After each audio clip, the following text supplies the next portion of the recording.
Hello everyone, I hope you're doing great. My name is Azad and I'm the principal of Arkana Education. First of all, I would like to congratulate to all of the students who have finished another school year. We are approaching the end of the semester, and if you're in grade 1 to 12 and you're finishing another school year, congratulations, great work.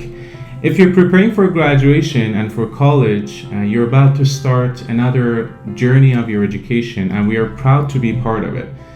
We wish you good luck and we congratulate you again. I would like to also mention for some of the students this semester and this year, we had very difficulties and challenges towards bringing students to live in Canada or study and start their education. It was very challenging due to a lot of restrictions that we are all facing around the world.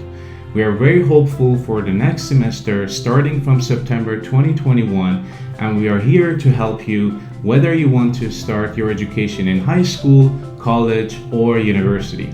After all, I would like to thank all the staff, teachers, and students of Arkana Education to bring all the joy to the journey of our education and bring beautiful memories to our life.